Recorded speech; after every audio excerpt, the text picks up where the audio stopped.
Teresa memorial award 2021 से किस देश को सम्मानित किया गया है? सही आंसर इसका ऑप्शन ए डेनमार्क। डेनमार्क देश को friends mother Teresa memorial award 2021 से सम्मानित किया गया है। इंपॉर्टेंट पॉइंट डिस्कस कर लेते हैं। डेनमार्क को मदर टेरेसा मेमोरियल अवार्ड 2021 से सम्मानित किया गया है और यह पुरस्कार डेनमार्क को पर्यावरण स्थिरता के लिए दिया गया है। और फिर ये जो पुरस्कार दिया गया है ये 17वां संस्करण था, ये भी आपने याद रखना है। इस क्वेश्चन में बात हुई है डेनमार्क की। डेनमार्क के बारे में जान लेते हैं। डेनमार्क जो है यूरोप महाद्वीप में स्थित है। डेनमार्क की राजधानी है कोपेनहेगन। डेनमार्क की मुद्रा है डैनिश क्रोन और प्रधानमंत्री हैं डेनमार्क के मैटे फ्रेडरिक्सन। ये भी आपने याद रखना है। अगला क्वेश्चन कर लेते हैं। भारत में क्रिप्टो करेंसी पर नजर रखने के लिए देश का पहला क्रिप्टो इंडेक्स IC15 को किसने लॉन्च किया है? सही आंसर इसका option B crypto wire. Crypto wire ने फ्रेंड्स भारत में क्रिप्टो करेंसी पर नजर रखने के लिए देश का पहला क्रिप्टो इंडेक्स IC15 को लॉन्च किया है। इंपॉर्टेंट पॉइंट क्वेश्चन को समझते हैं। ग्लोबल क्रिप्टो सुपर एप्लीकेशन जिसका नाम है क्रिप्टो वायर ने भारत का पहला crypto currency index IC15 launch किया है। यह इंडेक्स दुनिया में सबसे अधिक ट्रेड होने वाले क्रिप्टो करेंसीज की परफॉर्मेंस को ट्रैक करेगा। ये आपने याद रखना है। क्रिप्टो करेंसी की बात होगी फ्रेंड्स। क्रिप्टो करेंसी जो होता है एक प्रकार की डिजिटल करेंसी यानी कि डिजिटल मुद्रा होती है जिसमें लेन देन संबंधी सभी जानकारी को कूटबद्ध यानी कि इनक्रिप्ट तरीके से विकेंद्रित डेटाबेस में सुरक्षित रखा जाता है। क्रिप्टो करेंसी के आविष्कार का मुख्य उद्देश्य वित्तीय लेन देन में बैंकों या अन्य बिचौलियों की भूमिका को समाप्त करना था। फ्रेंड्स ये तो बात होगी क्रिप्टो करेंसी की। मैंने आपको बता दिया देश का पहला क्रिप्टो इंडेक्स IC15 को क्रिप्टो वायर ने लॉन्च किया है। क्रिप्टो करेंसी के बारे में बता दिया। क्वेश्चन की टाइप थी भारत का पहला। मैं आपको पिछले करंट अफेयर्स का भारत का पहला से रिलेटेड क्वेश्चन रिवाइज करवा देता हूँ। पहला है कि देश की पहली पेपरलेस हाई कोर्ट यानी कि पेपरलेस अदालत कौन सी बनी है? सही आंसर है केरल हाई कोर्ट। कौन सा राज्य भारत की पहली साइबर तहसील बनाएगा? आंसर है मध्य प्रदेश। देश में पहली बार ड्रोन से दवाओं की डिलीवरी कहाँ पर हुई? मेघालय में। भारत के पहले खाद्य संरक्षण केंद्र का उद्घाटन कहाँ किया गया है? उत्तराखंड के रानीखेत में। देश का पहला खिलौना निर्माण क्लस्टर कर्नाटक राज्य में बनाया गया है। फिर जितने भी मैं आपको एडिशनल इन्फॉर्मेशन दे रहा हूँ इसमें एक एक पॉइंट आपके एग्जाम के लिए इंपॉर्टेंट है। इसमें से एग्जाम में क्वेश्चन पूछे गए हैं और जो मैं आपको एक्स्ट्रा सेट करवा रहा हूँ इसमें से एग्जाम में आने क्वेश्चन काफ़ी ज़्यादा हैं। और फ्रेंड्स मैं आपको बता दूँ कि जनवरी 2021 से लेके दिसंबर 2021 तक की जो मंथली ई बुक होती है जनवरी फरवरी मार्च की, वो हमारी लॉन्च हो चुकी है। वीडियो के डिस्क्रिप्शन में लिंक है, वहाँ से जाके आप इसको बाय कर सकते हो। अगला क्वेश्चन है हमारा नेक्स्ट क्वेश्चन। केंद्रीय विज्ञान और प्रौद्योगिकी राज्य मंत्री डॉक्टर जितेंद्र सिंह ने राष्ट्रीय विज्ञान दिवस 2022 की क्या थीम लॉन्च की है? सही आंसर है इसका ऑप्शन सी सतत भविष्य के लिए विज्ञान और प्रौद्योगिकी में एकीकृत दृष्टिकोण। ये नई थीम लॉन्च करी गई है राष्ट्रीय विज्ञान दिवस 2022 की। लॉन्च किसने करी है फ्रेंड्स? केंद्रीय विज्ञान और प्रौद्योगिकी राज्य मंत्री डॉक्टर जितेंद्र सिंह ने। इंपॉर्टेंट पॉइंट डिस्कस कर लेते हैं। केंद्रीय विज्ञान और प्रौद्योगिकी राज्य मंत्री डॉक्टर जितेंद्र सिंह ने राष्ट्रीय विज्ञान दिवस 2022 की थीम सतत भविष्य के लिए विज्ञान और प्रौद्योगिकी में एकीकृत दृष्टिकोण को लॉन्च किया है। और राष्ट्रीय विज्ञान दिवस जो है हर साल 28 फरवरी को मनाया जाता है और विश्व विज्ञान दिवस 10 फरवरी को मनाया जाता है। यह आपने याद रखना है। अगला क्वेश्चन है हमारा वर्ल्ड इकोनॉमिक आउटलुक 2022 को किसने लॉन्च किया है? सही आंसर इसका ऑप्शन ए अंतर्राष्ट्रीय मुद्रा कोष यानी कि IMF ने फ्रेंड्स वर्ल्ड इकोनॉमिक आउटलुक 2022 को जारी किया है। इंपॉर्टेंट पॉइंट डिस्कस कर लेते हैं। बात यहाँ पे हुई है IMF की। जान लेते हैं IMF के बारे में। अंतर्राष्ट्रीय मुद्रा कोष फुल फॉर्म होता है इंटरनेशनल मॉनेटरी फंड, इंग्लिश में फुल फॉर्म होता है। स्थापना हुई थी IMF की 27 दिसंबर 1945 को। मुख्यालय कहाँ पर है? USA के वाशिंगटन DC में है। सदस्य देश हैं IMF के 190 और सबसे ज़्यादा इंपॉर्टेंट अध्यक्ष हुआ है क्रिस्टलिना जॉर्जीवा।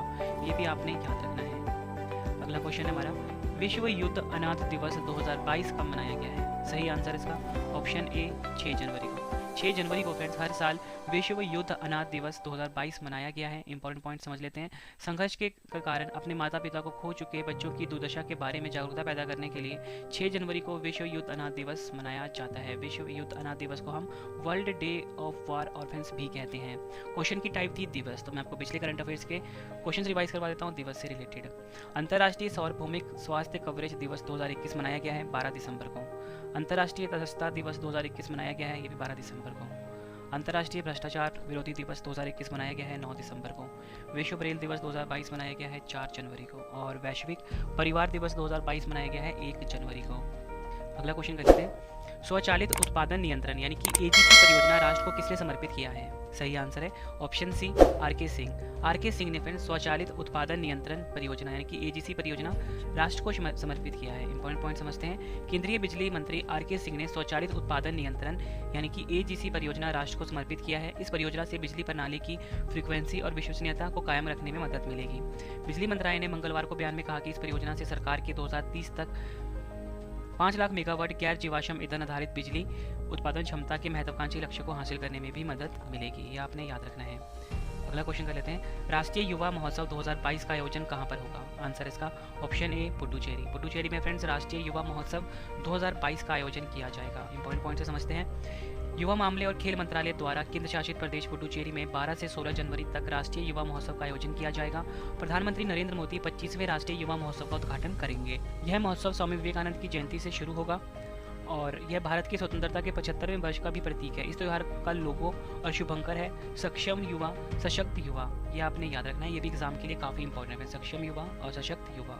और संस्करण कौन सा फ्रेंड्स? ये 25वां, यहाँ पे मैंने आपको बता भी दिया 25वां राष्ट्रीय युवा महोत्सव। इसमें 2 चीज़ें इंपॉर्टेंट थी कि आयोजन कहाँ पर हुआ है, पुडुचेरी में आयोजन हुआ है, और इसका जो फ्रेंड्स मतलब उद्घाटन है वो कौन करेंगे? वो प्रधानमंत्री नरेंद्र मोदी जी करेंगे, ये भी आपने याद रखना है। अगला क्वेश्चन है हमारा, भारतीय मूल की किस व्यक्ति को चैम्बर्स ऑफ कॉमर्स द्वारा यूएस इंडिया बिजनेस काउंसिल का नया अध्यक्ष बनाया गया है? सही आंसर इसका ऑप्शन डी अतुल केशव। अतुल केशव को फ्रेंड्स चैम्बर्स ऑफ कॉमर्स द्वारा यूएस इंडिया बिजनेस काउंसिल का नया अध्यक्ष बनाया गया है। भारतीय मूल के अमेरिकी राजनयिक अतुल केशव को यूएस चैम्बर्स ऑफ कॉमर्स द्वारा यूएस इंडिया बिजनेस काउंसिल्स का नया अध्यक्ष नियुक्त किया गया है। और अतुल केशव जो है इन्होंने निशा देसाई बिस्वाल की जगह ली है। क्वेश्चन की टाइप थी फ्रेंड्स अंतर्राष्ट्रीय नियुक्ति, तो मैं आपको पिछले टॉप 5 अंतर्राष्ट्रीय नियुक्ति रिवाइज करवा देता हूँ। कॉल नेहमर किस देश के चांसलर बने हैं? आपका आंसर होगा ऑस्ट्रिया। गैब्रियल बॉरिक किस देश के सबसे युवा राष्ट्रपति बने हैं? चिली। किस भारतीय मूल की महिला को फ्रांस की लग्जरी कंपनी शनेल का सीईओ बनाया गया है? रीना नायर को। यूनिसेफ की नई प्रमुख कौन बनी है? Catherine Russell. विश्व एलपीजी एसोसिएशन की भारतीय अध्यक्ष कौन बने हैं? श्रीकांत माधव वैद, ये भी आपने याद रखना है। अगला क्वेश्चन करवाने से पहले मैं आपको बता दूं फ्रेंड्स कि जनवरी में ही ना हमारी पूरे सारे करंट अफेयर की बुक लॉन्च होने वाली है। मतलब 1 जनवरी 2021 से 31 दिसंबर 2021 के संपूर्ण करंट अफेयर की बुक लॉन्च होने वाली है। हर एग्जाम के लिए फ्रेंड्स ये बुक काफ़ी ज़्यादा यूजफुल रहेगी। 90% से ज़्यादा क्वेश्चन आपको डायरेक्टली हमारी बुक से देखने को मिल जाएंगे। अगला क्वेश्चन है, हाल ही में सामाजिक कार्यकर्ता सिंधुताई सपकाल का निधन हुआ है, इन्हें किस नाम से जाना जाता था? सही आंसर इसका ऑप्शन बी अनाथों की माँ। अनाथों की माँ के नाम से जाना जाता था सिंधुताई सपकाल, जिनका हाल ही में निधन हुआ है। और फिर इनका जो निधन हुआ है वो डेट भी आपको पता होना चाहिए, 4 जनवरी 2022। ठीक है, ये भी आपने याद रखना है। सामाजिक कार्यकर्ता सिंधुताई सपकाल जिन्हें अनाथों की माँ यानी कि मदर ऑफ ऑर्फेंस कहा जाता था, का 73 वर्ष की आयु में निधन हो गया है। ये महाराष्ट्र राज्य की रहने वाली थी। उन्होंने करीब 2000 अनाथों को गोद लिया हुआ था। उन्हें 2021 में सामाजिक कार्य श्रेणी में पद्मश्री से भी सम्मानित किया गया था, ये आपने याद रखना है। आखिरी क्वेश्चन कर लेते हैं इस वीडियो का। किस देश के कृत्रिम सूरज ने 17 मिनट तक 7 करोड़ डिग्री सेल्सियस ऊर्जा निकालकर विश्व रिकॉर्ड बनाया है? सही आंसर इसका ऑप्शन बी चीन। चीन देश ने फ्रेंड्स कृत्रिम सूरज का निर्माण किया है और इस सूरज ने 17 मिनट तक 7 करोड़ डिग्री सेल्सियस ऊर्जा निकालकर विश्व रिकॉर्ड बनाया है। इंपॉर्टेंट पॉइंट समझते हैं। चीन के कृत्रिम सूरज ने एक बार फिर से नया विश्व रिकॉर्ड बनाया है। हैफई में स्थित चीन के इस न्यूक्लियर फ्यूजन रिएक्टर से करीब 17 मिनट तक 7 करोड़ डिग्री सेल्सियस ऊर्जा निकली, यानी कि वह असली सूरज से 5 गुना अधिक गर्म हो गया। वैज्ञानिकों को उम्मीद है कि इस मशीन से परमाणु संलयन की शक्ति का उपयोग करने में मदद मिलेगी और इस कृत्रिम सूर्य को प्रायोगिक उन्नत सुपर कंडक्टिंग टोकामक के नाम से भी जाना जाता है, यानी कि ईस्ट के नाम से भी जाना जाता है।